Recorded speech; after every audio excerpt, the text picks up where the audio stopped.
Jeste ljudi, ja sam Rao i dobrodošli u novi klip. I danas ću vam pokažem kako ja radim thumbnail za YouTube, jeli?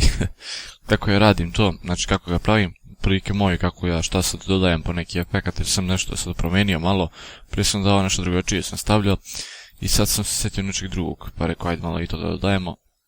Ajde ubacimo časkom sliku jednu, evo, recimo, povećao sam dole ovaj od fantazije. I ljudi moji, kao što možemo tu je u Photoshopu i odličamo da ovako, dobro mi smo ključa da kliknemo na veze. I što sad ja radim što se tiče ove slike. Kao prvo ja uzmem sada trenutno, što sad u posljednje vreme radim, dobro dupliciram ovaj layer, da bismo bacili sada filter, idemo ovdje na filter i ja dodajem ovaj koji je ovdje, idem high pass. I ovo možete staviti da budem, vidite ovako, ali poslije neće vam biti onako izraženo, ubačene one neke linije, kako da vam sad ćete da vidite to.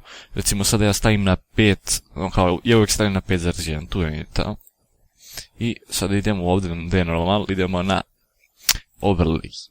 I vidite koja je razlika, odmah se vidi razlika u izgledu.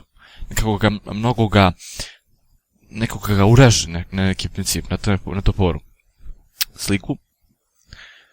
I ako ćemo još jednom da to još bude još bolje, dupliciramo još jedan put layer, naravno. Idemo ovdje, pa idemo duplicate layer. I sada još to, primetili ste sigurno, evo razlika među ovdje, samo ne znam da će moći da se vidite, ne može sad. Pošto smo ovdje ovo uradili, ne može. Ajmo, ovako ću vam pokažem koja je razlika između te dve, znači, evo ga ovdje, samo ovako da spustimo. Vidite koja je razlika između ove slike ovdje. Ima ogromne razlike, znači.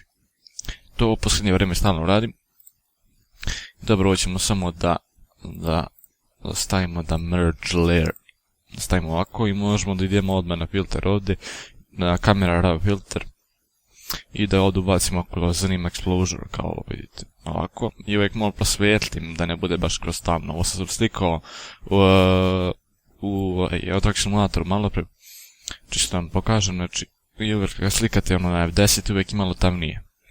Tako da uvijek ja ga malo posvetim, ovo je ipak mnogo svjetlo ovdje, znači to bude negdje svetlina ovako od prilike ja stavljam. Malo tako, tu. Kontrast i ne dira nešto baš mnogo, malo ga pomerim, vidite. Ovdje da bude baš ono malo ne izrazio, ali već je ovo malo preizrazilo, da ćeš tamo pričeći. Tako, sve malo, tako negdje otprilike tu, izražena svetla, highlight, i njih možete ako vas zanima, vidite ovdje kako vam povećava gdje je pazi me pokazujem prstom nekad, kako vam povećava ovdje gdje je šoper šajne napred, ono da vidite svjetlo ovdje kako povećava, i ovo nije loše, možete da povećate vrlo malo, ne mnogo, da ne biste propastili sliku. Shadows isto malo možete da pomerate, ali to još što se tiče ovako, možemo i dalje, što još možemo da uradimo, možemo recimo da ne vidim se malo ovdje, se stavio ovdje slima, odemo recimo u sliki, napišemo ovdje Eurotrack Simulator 2, da uzmemo sliku od, recimo da ubacimo neku sliku, ne znam, ja sad nešto skidam dolu torrent pa me usporilo na veze, ubacimo, vidite ovo, možda ubacite ovako nešto. Ajde bre, očisti se. Skidam dolu torrent, pa mi sam zajebala malo brzina. Nebitno.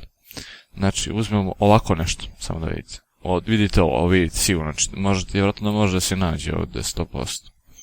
Evo ovo, recimo izražete to. Samo ajde mogu da vam pokažem kako to radimo, na koji forum, već znate ko zna ono. Ili napišemo Adobe Simulator 2 logo i napišite PNG file, PNG, jer ono će vam biti izrezano samo i samo možete da ubacite u Photoshop. Dobro. I da. Evo ga, ovaj samo ne znam da je ovo PNG, napišite samo PNG file, ovako. I evo, vidite, znači, odmah se ubrzalo, nešto sam usporilo i logo sam skidao, nešto, ne znam da li bi ovaj bio ok, ja imam nešto ovako, možda ne znam da li, jeste ovo je PNG, ja mislim da će ovo moći da se ubaci, a možda i neće, sad će da vidimo, da će tu, idemo sačuvamo, odmah sačuvaj sliku kao, idemo na desktop, Ovo je logo, znači od toga GTA 5 nešto skidam, jer sam izbrisao slučajno. Nisam izbrisao nešto mi teo, ali imao sam neke fajlove pa mi nisu tele mi radi.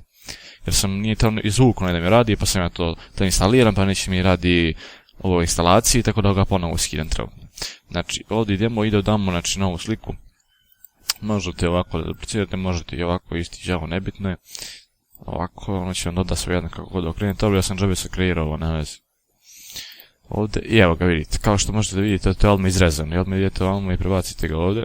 I to je već tu, jer recimo možete tako da dodajete. Ja sam tako mislio u posljednje vrijeme da dodajem. I vam pričam uopšte šta radim na thumbnailu. Ovo je za trenutno track simulator. Možete i sami da izražete ako baš hoćete, ali ne morate. Tako recimo tu ga dodamo. Tako nešto. Moglo bi tu negdje da se stavi. Samo ovo da show control ovdje da isključimo. Transformer to. I vidite, to je to ljudi moji. Samo mislim da ipak je malo više izraženije svjetlo, ovo izbrišam nešto sam kreirao uopšte. I ono možete da dodate recimo koji je ovdje broj recimo gameplaya, lupam ja, recimo stavimo ajde 20, recimo 20 gameplay, čak nisam uključio na mog, 20 gameplay, slovo zamenite naravno koje god hoćete, može bela, ne valja bela, ipak ćemo crnu pa ćemo ovako. Recimo dodamo 20 broj i stavimo ga recimo ovdje, test nećemo 20, napisat ćemo Taraba 20. Taraba 20, malo da ga pomerimo ovamo. Tako, ok. Dobro, i što sad? Idemo na blending option, da dodamo malo outer glow. Recimo da dodamo malo na belo da bude, pa ćemo malo da mu povećamo na spread. Ovako da bude malo izraženije boja. Da vidite da se malo, ovako ga mnogo ga zatamni. Nije zatamni, stopi ga, kako da vam objasnim to, vidjeli biste, aj možda, evo vidite ovo. Znači ja sad povećam ovo, on ga povećava ovako. Znači ovdje idete na size, možete povećati, i ovako recimo nije loše. Tako, i ovdje opacity koliko će da se vidi. Smanjite recimo nešto na ovako. Ono, donekle ne morate isto, razumijete me. Jer ja to radim od prilike, sad ovo nisam ni planirao ovako da radim, nego ajde da vidimo bez veze. Recimo lupam i tako, znači treba 20 ovdje i vidite dodalo se belo kao krug. I ljudi moji, to je bilo to što se tiče thumbnaila. Ono, najprostije što može jer ono dobro. To jest nije onako solidno i ovako ja obožavam da stavljam, možete i bez ovih efekata kao što sam dodao ovdje na ovdje pa ovaj high pass. Možete neki drugi efekt da dodate, ja uvijek dodajem ovaj nekako izražena, vidite high pass. Da, ja mislim da, dobro sad nebitno, onda kad idete na high pass, možete da, dobro sad ne možemo sam bacimo naprijed, možete da smanjujete, recimo idete na 20, ono neće biti ovoliko izraženo, ako ne ide na 5.1, ja tu uvijek stavljam da bude što više izraženije, ovako nekako autentično, nekako, kako da vam objasnim to, urezano na tu foru, vidite koja je razlika, mnogo velika razlika odnosno na ono. Sad ja ne znam kako se to zove na engleskom, ali, to jest, ne znam kako se to zove, ali dobro. I ljudi moji, to je bilo to u ovom današnjem klipu. Gledajte me stare klipove, naravno, i bit će još uvijek klipova ovih u Photoshopu, jer to obožavam da radim u Photoshopu. I vidimo se nekom narednom klipu, ljudi moji, i čao.